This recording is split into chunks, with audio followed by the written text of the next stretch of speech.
News TN நேயர்களுக்கு வணக்கம். நம்ம தொடர்ந்து தினமுமே என்னென்ன விஷயங்கள் நடக்குது அப்படின்ற அப்டேட்டை மக்களுக்கு கொடுத்துட்ருக்கோம். அந்த வகையில் இன்னைக்கு முதல்ல பேச வேண்டிய விஷயமே நம்ம தலைவர் இருக்கார் இல்லையா, நம்முடைய முதல்வர், அண்ணா, அப்பா, இப்படி பல பேர்கள் சொல்லிட்டே போகலாம். அவர் ட்விட்டரில் பக்கம் பக்கமாக ட்விட்டு போட்டிருக்காரு. அதாவது ஏப்ரல் மாதம் வந்து ஆளுநர் யாரும் மாநில அரசு கொண்டு வந்த சட்டத்தில் தலையிடக்கூடாது அப்படின்னு ஒரு தீர்ப்பு வந்துருச்சான். இன்னுமே ராஜ்பவனில் இருக்கிறவங்கலாம் தேவையில்லாமல் தலையிட்டு இருக்காங்க, அவங்கள முடக்கணும் ஒடுக்கணும் அப்படின்னு சொல்லி பல விஷயங்கள் போட்டிருக்காரு.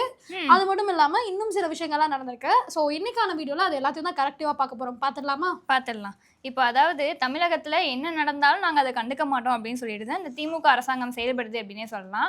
இப்போது சமீபத்தில் 15ஆம் தேதி நடந்த ஒரு கூட்டம் இருக்குது. அதாவது அதில் வந்து தூய்மை பணியாளர்கள் வேலை பார்த்துருக்காங்க.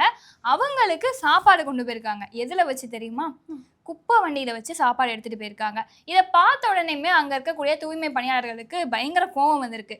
ஏற்கனவே நாங்கள் வந்து எங்களுக்கு கோரிக்கையை நிறைவேற்றுங்கன்னு சொல்லியிருந்தோம், அதுவே நீங்கள் நிறைவேற்றலை. நாங்கள் எப்போ வாக்குறுதி கொடுத்தோம் அப்படின்னு சொல்லிட்டு நீங்கள் தள்ளி போட்டுட்டீங்க. நாங்கள் இன்ன வரைக்கும் அதுக்காக போராடிட்டு தான் இருக்கோம். எங்களை அடித்து விரட்டுறது, துன்புறுத்துறது, இந்த மாதிரியான வேலைகள் தான் ஈடுபட்டு இருக்கீங்க. இப்போ வந்து பார்த்தீங்க அப்படின்னா ஒரு வாய் சாப்பாடு தானே அது, அதை வந்து நீங்கள் குப்பை தொட்டியில் வச்சு கொண்டு வரீங்க அப்படின்னா நாங்கள் இதை எப்படி எடுத்துக்கிறது அப்படின்னு சொல்லி கேட்டிருக்காங்க. அதுக்கு அங்கே இருக்கக்கூடிய அரசு அதிகாரிகள் என்ன பதில் சொல்லியிருக்காங்க தெரியுமா? சுத்தமாக வண்டி க்ளீனாக தானே இருக்குது, சாப்பாடு சுத்தம் பண்ணி அதில் வச்சு தானே கொண்டு வந்திருக்கோம், இப்போ என்ன அப்படின்னு சொல்லி கேட்டிருக்காங்க. மறுபடியும் அங்கேருந்து பதில் வந்திருக்கு, இதே மாதிரி நாங்கள் வந்து ஒரு வண்டியை சுத்தமாக க்ளீன் பண்ணிடுவோங்க, க்ளீன் பண்ணிவிட்டு இதே மாதிரி பாலோ இல்லை சாப்பாடோ கொண்டு வந்து தரோம், நீங்கள் சாப்பிடுவீங்களா அப்படின்ற மாதிரி அங்கே ஒரு வாக்குவாதமாக இருக்குது. இப்போ வரைக்குமே அது வந்து ஒரு பேசு பொருளாக இருக்குது. இவங்கள சொல்லி ஒன்றும் குத்தம் இல்லை, தலைமையகமே அங்கே சரியில்லை, இவங்களை எப்படி நம்ம பேசுறது அப்படின்னு சொல்லிட்டு அங்கே இருக்கக்கூடிய மக்கள் ஒரு குற்றச்சாட்டாக வச்சுட்டு இருக்காங்க. ஆமாம், ஏன்னா தூய்மை பணியாளர்கள் அவங்களுடைய பிரச்சனையை ஆரம்பித்து கிட்டத்தட்ட 100 நாட்களுக்கு மேலே ஆயிடுச்சு. இன்ன வரை அவங்களுடைய கோரிக்கைகளை நிறைவேற்றினாங்களா அப்படின்னு கேட்டால் கண்டிப்பாக கிடையாது. அதுக்கு பதில் நாங்கள் அவங்களுக்கு காலை உணவு கொடுக்குறோம். அதுவும் இல்லாமல் சென்னை முழுக்க இருக்கக்கூடிய அத்தனை வார்டுலையுமே பார்த்தீங்க அப்படின்னா அவங்க ஓய்வெடுக்கிறதுக்கு ஒரு அறை கட்டுறோம். அவங்க உங்ககிட்ட கேட்குறது என்ன, நியாயமாக அவங்களுக்கு வர வேண்டிய விஷயத்த கேட்குறாங்க. அதை கொடுக்கறத விட்டுட்டு நாங்கள் இது செய்கிறோம் அது செய்கிறோன்னு கண் துடைப்பு நாடகம் தான் நடத்துகிறாங்க. ஏன்னா இவங்க அரசு பள்ளிகளுக்கு காலை உணவு கொடுக்குறோம் அப்படின்னு ஒன்று கொண்டு வந்தாங்க. அந்த சாப்பாட்டுடைய லட்சணம் எப்படி இருக்குது அப்படின்றது எல்லாருக்குமே தெரியும். ஏன்னா அதை சாப்பிட்டு பல மாணவர்கள் மயங்கி விழுந்திருக்காங்க, சாப்பாட்டில் பள்ளி கடந்திருக்கு, இந்த மாதிரியான குற்றச்சாட்டுகளும் நிறைய வந்திருக்கு. அந்த சாப்பாடே சரியில்லைன்னும் போது நீங்கள் எதுக்குங்க இவங்களுக்கு சாப்பாடு கொடுக்கணும்? அவங்க கோரிக்கையை நிறைவேற்றுங்க, அவங்க என்ன சொல்கிறாங்கன்றத தயவு செஞ்சு காது கொடுத்து கேளுங்க அப்படின்னு பெருவாரியான மக்கள் அவங்களோட கருத்துக்களையும் சொல்லிட்டு இருக்காங்க. ஸோ பொறுத்திருந்து தான் பார்க்கணும். ஏன்னா யார் இந்த திமுக ஆட்சி வந்த பிறகு இந்த மாதிரி எங்களுக்கு பிரச்சனை இருக்குது, இந்த கோரிக்கையை தயவு செஞ்சு நிறைவேற்றுங்க, எங்களுக்கு கிடைக்க வேண்டிய நிவாரணத்தை கொடுங்க, எங்களுக்கு வழங்க வேண்டியதை கொடுங்க, தங்களுடைய உரிமையை கேட்குறதே இங்கே பெரிய பிரச்சனையாக இருக்குது. நமக்கு கொடுக்க வேண்டியதை கொடுத்துட்டு இலவசமாக கொடுத்துருக்கோம், ஓசியில் கொடுத்துருக்கோம் அப்படின்னு நமக்கு வழங்க வேண்டிய சில விஷயங்களை செஞ்சுட்டு அதையே நாங்கள் சொன்னதையும் செஞ்சுருக்கோம் சொல்லாததையும் செஞ்சுருக்கோம் அப்படின்னு பெருமை மட்டும்தான் பேத்திட்டு இருக்காங்க அப்படின்ற புகாருமே ஆளும் கட்சி மேலே தொடர்ந்து வந்துட்டு இருக்கிறத நம்மளால பார்க்க முடியுது. ஸோ அடுத்த விஷயம் என்ன அப்படின்னா, நான் ஆல்ரெடி சொல்லியிருந்தால நம்ம முதல்வர் வந்து ட்வீட் ஒன்று போட்டிருக்காரு. அதாவது ஏப்ரல் மாதமே வந்து பார்த்தோம் அப்படின்னா ஆளுநர் வந்து மாநில அரசு கொண்டு வந்து எந்த சட்டத்திலையும் இன்வால்வ் ஆகக்கூடாது, இவங்க என்ன வேணாலும் முடிவு எடுத்துக்கலாம் அப்படின்ற மாதிரியான ஒரு தீர்ப்பு வந்திருக்கு. ஆனால் இப்போ வர அந்த தீர்ப்பை வந்து இவங்க நடைமுறைப்படுத்தவே இல்லை. எந்த ஒரு விஷயம் இருந்தாலும் ஆளுநர் உள்ள வந்துட்டே இருக்காங்க, சம்மந்தமே இல்லாமல் இன்வால்வ் ஆகிறாங்க, சம்மந்தமே இல்லாமல் ஏதோ சொல்லணும்னு சொல்லிட்டு இருக்காங்க. அதனால இந்த விஷயத்தை கண்டிக்கிறோம், நாங்கள் இந்த சட்டத்தை ஒழுங்காக நிறைவேற்றுற வரைக்கும் நாங்கள் ஓய மாட்டோம், தொடர்ந்து போராடி கொண்டே இருப்போம் அப்படிங்கிற மாதிரி பக்கம் பக்கமாக விட்டு போட்டிருக்காங்க. ஏன்னா ஆரம்பத்திலேயே இந்த ஆளுநருக்கும் நம்ம முதல்வருக்குமான பிரச்சனை அப்படின்றது தொடர்ந்து போய்கிட்டே தான் இருக்கு. ஆளுநர் என்ன செஞ்சாலும் இந்த கைப்பட்டா குத்தம் கால்பட்டா குத்தம் சொல்லுவாங்கல்ல, அந்த மாதிரி நல்லதே ஆளுநர் செஞ்சாலும் கூட அவர் வந்து பாஜக கொண்டு வந்த ஒரு ஆளு, பாஜகவுக்கு தான் சப்போர்ட் பண்ணுவாருன்னு இவங்க ஒரு மென்டாலிட்டியில இருந்துகிட்டு அவரை வேலை செய்ய விடாம தடுக்கிறாங்க, வேலையே செய்ய விடுறது கிடையாது அப்படின்ற ஒரு குற்றச்சாட்டுமே ஆளுங்கட்சி மேல இருக்கிறதையும் பார்க்க முடியுது. இன்னொரு ஒரு விஷயத்தையுமே மு.க. ஸ்டாலின் அவர்கள் வந்து போட்டிருந்தாரு. என்ன அப்படின்னா, எங்களுடைய அலுகுரல் உங்களுக்கு கேட்கலையா, விவசாயிகளுடைய அலுகுரல் உங்களுக்கு கேட்கலையா அப்படின்னு சொல்லிட்டு மத்திய அரசாங்கத்தை நோக்கி வச்சிருக்காரு. அதாவது இத்தனை நாளா விவசாயிகள் வந்து அவ்வளோ அழுதுட்டு இருக்காங்க, அவ்வளோ பேசிட்டு இருக்காங்க, யாருமே வந்து பார்க்கல அப்படின்ற கருத்தையும் வச்சுட்டு இருக்காங்க.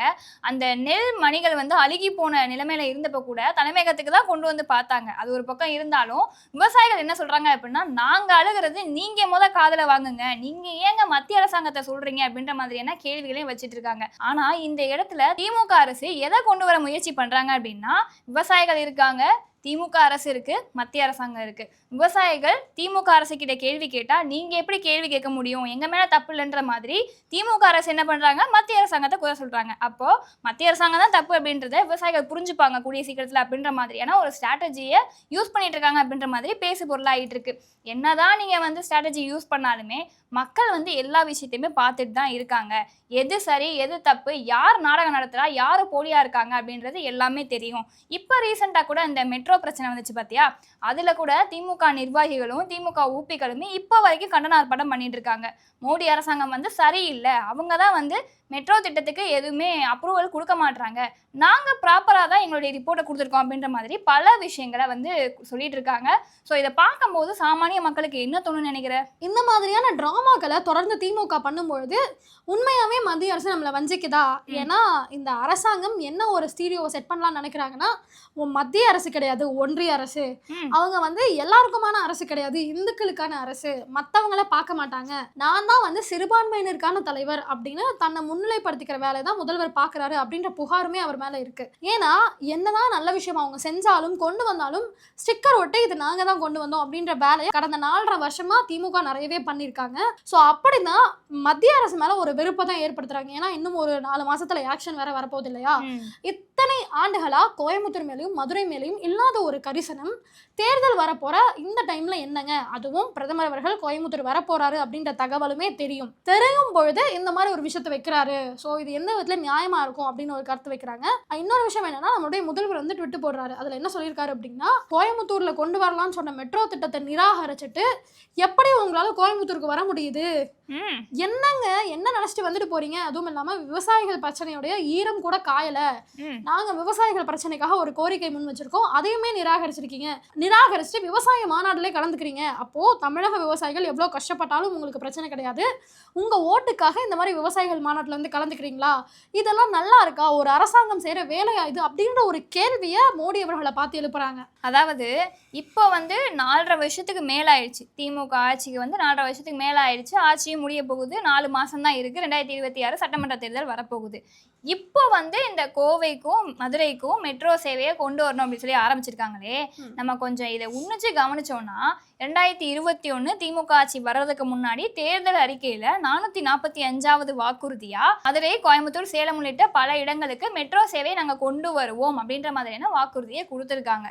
அந்த வாக்குறுதியை யாரும் கேட்டக்கூடாது அப்படின்ற ஒரு காரணத்துக்காக சட்டமன்ற தேர்தல் வர்றதுக்கு ஒரு 4 மாசம் 5 மாசத்துக்கு முன்னாடி ஒரு ரிப்போர்ட் டாக்குமெண்ட்டை ரெடி பண்ணி அதை வந்து மத்திய அரசாங்கத்துக்கு அனுப்பி அதை வந்து யாராவது இருந்தாலும் பரவாயில்ல நாங்க எங்க கடமையை முடிச்சிட்டோம் அப்படின்ற மாதிரி அனுப்பிட்டு, இந்த பக்கம் ஊப்பிகள் என்ன பண்றாங்க, ப்ராப்பரா நாங்க பண்ணியிருக்கோம், எல்லாம் வச்சிருக்கோம், மக்களுக்கு நல்லது தானே பண்றோம், நீங்க ஏன் இப்படி பண்றீங்க அப்படின்ற மாதிரி ஒரு டிராமாவை கிரியேட் பண்ணிட்டு இருக்காங்க. அப்போ இது எங்கிருந்து ஆரம்பிச்சுது, எப்படி ஆரம்பிச்சுது, வாக்குறுதி என்ன கொடுத்துருக்காங்க அப்படின்றத பார்த்தா மட்டும்தான் இவங்க எந்த மாதிரியான டிராமா போடுறாங்க அப்படின்றது நல்லாவே தெரியும்னு நினைக்கிறேன். ஸோ அது ஒரு பக்கம் இருக்கட்டும். இன்னொரு பக்கம் பார்த்தேன் அப்படின்னா, இந்த திராவிட மாடல் 2.1 ஒன்று இருக்குது பார்த்தியா, நாங்கள் வந்து திராவிட மாடல் 2.0 அப்படின்ற ஆட்சியை 2026 நாங்கள் உருவாக்குவோம், இனிமேல் எங்களுடைய ஆட்சி வெகு சிறப்பாக இருக்க போது, 2வது முறையாக நான் வந்து முதலமைச்சர் ஆவேன் அப்படின்ற மாதிரி சொல்லிட்டு இருந்தார்ல நம்ம மு.க. ஸ்டாலின் அவர்கள். ஸோ இப்போ சமீபத்தில் கூட பார்த்தேன் அப்படின்னா, இந்த திராவிட மாடல் 2.0 அப்படின்ற புத்தகத்தை வந்து எழுதியிருக்காங்க. அது யாருன்னு உனக்கு நல்லாவே தெரியும்னு நினைக்கிறேன். ஸோ அங்கே வந்து ஒரு நிகழ்ச்சி நடந்தது. அந்த நிகழ்ச்சியில் நிறைய பேர் பேசினாங்க.